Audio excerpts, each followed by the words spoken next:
वहीं लोकसभा में नेता प्रतिपक्ष राहुल गांधी की मुश्किलें बढ़ सकती हैं। दरअसल 3 फरवरी को राहुल गांधी ने राष्ट्रपति के अभिभाषण पर धन्यवाद प्रस्ताव को लेकर अपनी बात रखी थी। उनके इसी भाषण पर बीजेपी के सांसद निशिकांत दुबे ने आरोप लगाया है और लोकसभा अध्यक्ष ओम बिरला को लेटर लिखकर उनसे राहुल गांधी के खिलाफ विशेषाधिकार हनन के मामले पर कार्रवाई शुरू करने की गुजारिश की है। सबसे पहले समझते हैं कि निशिकांत दुबे ने लेटर में आखिर लिखा क्या है।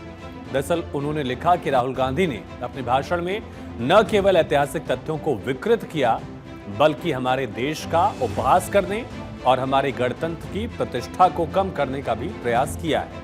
आगे लिखा कि मैं आपसे अनुरोध करता हूं कि आप उनके खिलाफ तत्काल आधार पर विशेषाधिकार हनन की कार्यवाही शुरू करें। निशिकांत दुबे ने आगे गुजारिश की कि मैं इस बात पर जोर देना चाहता हूं कि संसद के रिकॉर्ड और कार्यवाही उनके निरंतर गैर जिम्मेदाराना रवैये की गवाही देता है।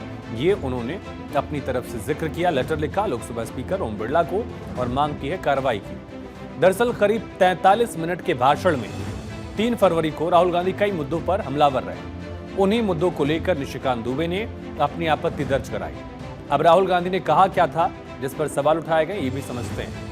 राहुल गांधी की तरफ से कहा गया कि मोबाइल भारत में बन नहीं रहे बल्कि सिर्फ असेंबल हो रहे हैं। चीन ने भारत की जमीन पर कब्जा कर लिया है। ट्रंप के शपथ ग्रहण में भारत को निमंत्रण नहीं मिला।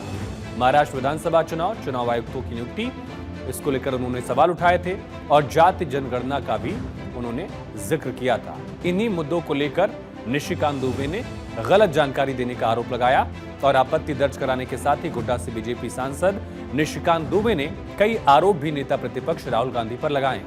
मसलन संविधान के आर्टिकल 105 के गलत इस्तेमाल का आरोप लगाया। देश को बदनाम करने के लिए सदन का इस्तेमाल कर रहे हैं राहुल, ऐसा आरोप लगाया।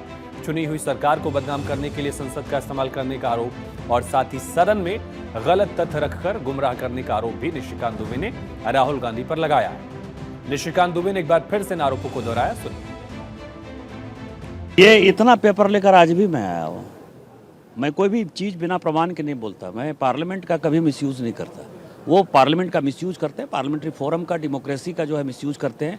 और जीवन में पहली बार मुझे लगता है कि इस तरह का लीडर ऑफ द अपोजिशन मिला होगा जिसको देश के बारे में चिंता नहीं है।